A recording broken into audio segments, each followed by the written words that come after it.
Bonjour, que notre Seigneur Jésus-Christ vous bénisse en cette belle journée du 5 juin 2021 et qu'il vous accorde sa paix et sa joie en abondance. Aujourd'hui, nous allons parler vraiment de l'importance de préserver nos âmes des convoitises mondaines. Oui, c'est important de savoir que Dieu revient bientôt chercher une église glorieuse sans tâche. Donc, c'est important que nous gardons nos esprits, nos âmes, nos corps irrépréhensibles pour le jour de la venue de notre Seigneur, comme il est mentionné dans 1 Thessaloniciens 5, verset 23.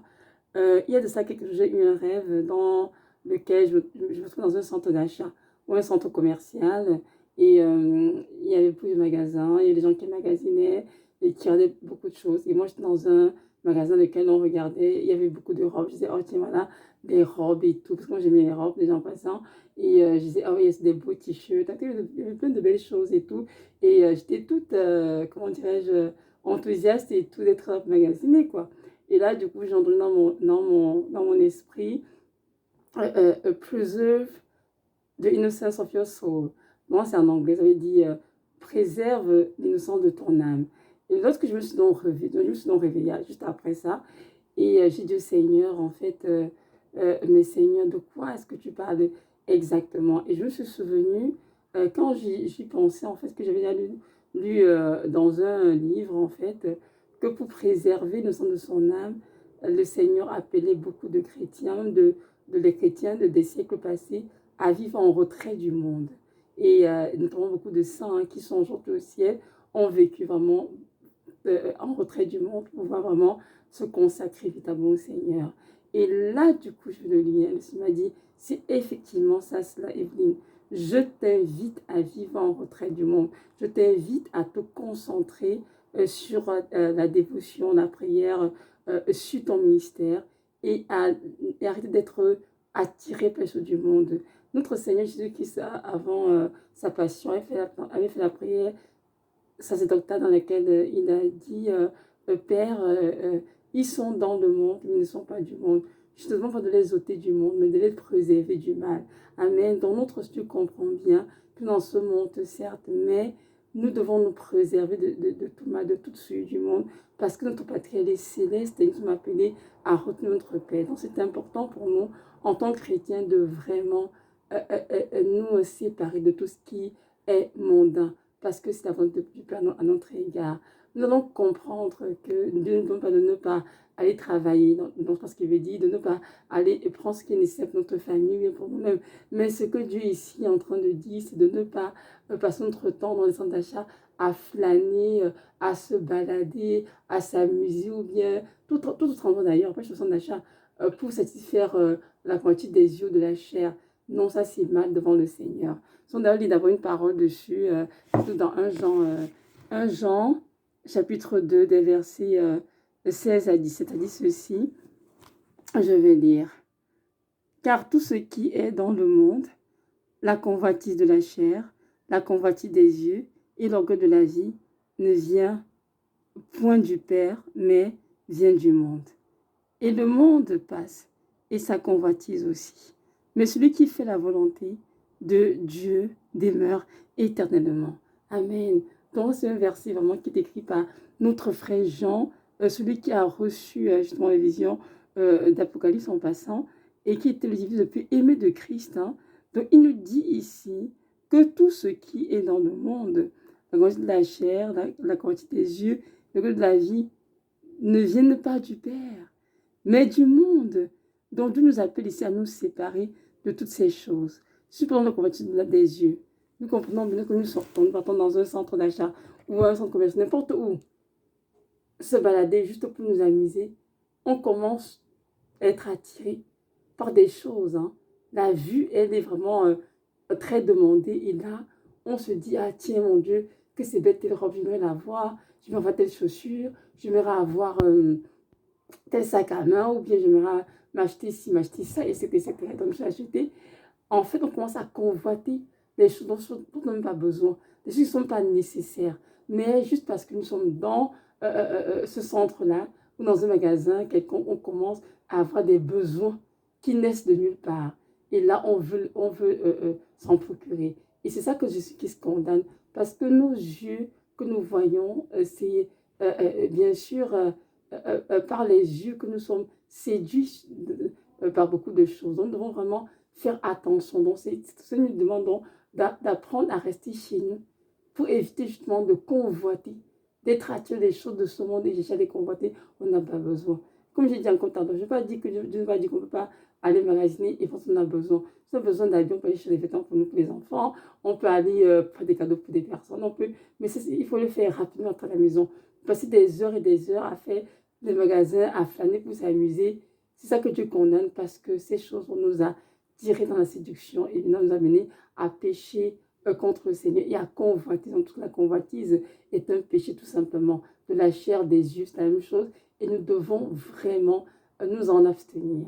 Et pour y arriver, c'est donc important que nous vivions en retrait du monde et que nous puissions comprendre que nous passons du temps dans notre maison, dans la parole du Seigneur, dans la longue adoration, dans le service, dans le ministère, et vraiment laisser de côté les choses du monde.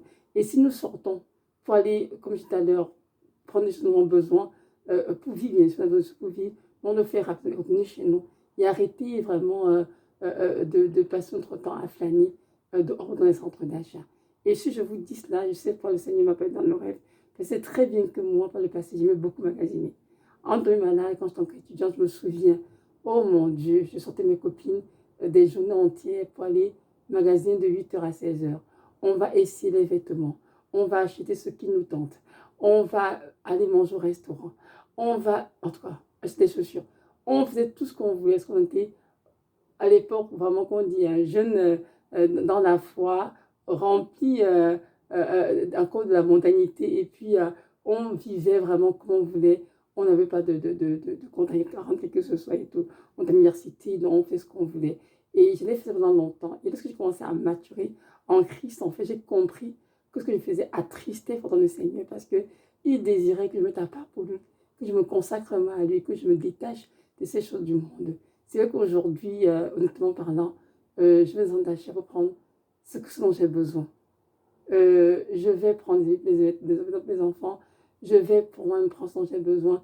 Même quand j'y vais, je me rends compte que je suis épuisée, aussi parce que je suis malade, c'est vrai, mais même le désir de rester de longues heures, à ne rien faire, ces choses sont parties parce que le Seigneur, dans sa grâce, a fait une œuvre en moi. Et il continue toujours de m'interpeller, de ne pas vivre, être attaché du monde, mais vraiment de me séparer complètement. Donc, comprenons que c'est une séparation qui se fait progressivement. Parce que Dieu sait bien que nous venons du monde et que nous sommes tous attachés à plein de choses, de façon de faire, de façon de vivre. Mais il nous appelle vraiment à nous sanctifier, à nous consacrer, à nous détacher complètement des choses de ce monde. Et quand je parle du magasin, il n'y a pas que le magasin, il y a une autre chose, hein, toute activité qui attire les gens, aller au cinéma, aller dans les centres équestres. Il y a beaucoup d'activités, vous savez très bien. Donc, lorsque j'ai parlé de centre d'achat, c'est parce que dans mon rêve, il était du centre d'achat, parce que je mets des centres d'achat. Donc, voyez-vous, c'est pour ça. Donc, même moi qui ne faut pas, je continue de travailler là-dessus, vraiment, à apprendre à rester en retrait du monde. Et quand j'ai entendu, je ne vais pas dire ici, je ne vais pas dire bonjour voisin, copain, aller voir nos familles ou bien avec des gens avec nous, non, parce que je vais dire, mais c'est vraiment d'éviter tous les endroits qui nous amènent à convoiter par la chair, par les yeux, et qui nous amènent donc à pécher contre le Seigneur, notre Dieu Tout-Puissant. Je veux que vous sachiez que notre Dieu nous aime, bien aimé. Lorsqu'il nous donne des conseils, c'est notre propre bien, et c'est vrai. Moi qui vous paye, des fois, je sortais mon mari pour aller prendre, admettons, des robes pour mes filles. Là, je suis revenue avec d'autres choses à côté. Et pourquoi? Parce que j'ai vu ces choses. Oh tiens, prends telle chose. Oh tiens, prends telle chose. Oh tiens, c'est comme la liste n'en finit plus. Alors qu'on venait chercher telle chose. Et des fois, je suis rentrée, d'avoir fait les cours, j'ai commencé à regretter, à dire, oh Seigneur, peut-être j'aurais pas dû sortir, peut-être j'aurais dû rester à la maison. Il me dit, je t'ai dit. Il me dit, je t'ai dit. Puis maintenant, tu aurais dû rester à la maison, t'aurais acheté toutes ces choses que tu achètes aujourd'hui. Et le Seigneur m'entraîne donc vraiment. Mais moi qui vous parle, à m'en tenir à ce que je vais chercher. Donc quand je sors de la maison, si je vais chercher des robes pour les filles, ou bien, en tout cas, peu importe, quelque chose pour la maison, je dois prendre cela et reciter la maison aussitôt. Et ce n'est pas toujours facile, croyez-moi, parce que nous sommes faits de chair et de sang. Et quoi que nous fassions pour nous sanctifier, on est toujours attirés par les choses de ce monde. Mais nous devons vraiment faire des efforts pour nous en séparer. Donc, si je choisis un samedi de ne pas sortir de la maison, c'est mieux pour moi d'être dans la maison, fond de mon Seigneur, de m'occuper des enfants, de la lessive, faire manger, etc. Faire ma prédication, faire lecture parole, prier, tout ça, c'est mieux pour moi dans cette atmosphère-là que de dire je vais aller dehors dans tel magasin et commencer de magasin en magasin à acheter, acheter, acheter, le soir me retrouver toute l'âme triste parce que j'aurais péché contre le Seigneur. Et je pense que Dieu nous appelle tous à faire ce pas juste moi, tous ses enfants, parce que Dieu veut nous rencontrer, il veut nous visiter. Il veut vraiment déverser nous son onction. Mais nous comprendre que Dieu ne peut pas déverser son onction dans des cœurs qui sont sales. Non. Parce que donc, ça va que convoiter, que ce soit des yeux, que ce soit de la chair, c'est le péché, et puis la saleté, on pense c'est tout. Et quand notre cœur est sale, notre Dieu ne peut pas venir. Il ne peut pas venir habiter dans ce cœur. Donc, c'est nous devons vraiment comprendre que pour saisir Christ, nous devons payer le prix. Le prix, c'est juste de nous séparer du monde qu'on a ordonné d'ailleurs. Comme j'en ai écrit dans 1 Jean 2, versets 16 à 17, hein, et c'est très bien écrit, que la convoitise des yeux, de la chair, le de la vie, ce n'est pas du monde du tout. Et verset 17 dit ceci, et le monde passe, la convoitise aussi. Celui qui fait la volonté du Père demeure éternellement. Amen, mes frères et sœurs, c'est très clair. Soyons de ceux qui vont faire des efforts pour faire la volonté du Père, parce que nous voulons être sauvés, nous voulons entrer au paradis et séparons-nous de toutes les mondanités autour de nous. Peu importe ce que c'est, sachons bien que lorsque notre Dieu reviendra, rien de souillé n'entrera dans la Jérusalem céleste. Donc c'est important pour nous de nous comporter comme des vierges sages qui prennent soin de remplir leur lampe d'huile afin de me laisser en arrière. Et vraiment, refusons d'être des vierges folles qui se disent chrétiennes, mais qui marchaient n'importe comment. Nous devons être des vierges sages. Et pour ça, nous devons nous faire violence, nous faire notre propre chair. Et ça ne va pas, non, je ne vais pas sortir, non, je ne vais pas regarder la télévision, non, je ne veux pas aller sur les réseaux sociaux, non, je ne veux pas aller chez les amis pour aller faire du commérage. Je dis non, non, non à beaucoup de choses. Et l'ensemble de ces nombres nous conduit vraiment dans la présence, dans le sanctuaire de notre Seigneur. Donc voilà, vraiment, soyez richement bénis et que notre Dieu nous a tous la grâce, en fait, d'être sauvés du monde, d'être sauvés de notre propre chair et de faire sa volonté afin de demeurer éternellement. Soyez richement bénis. Amen.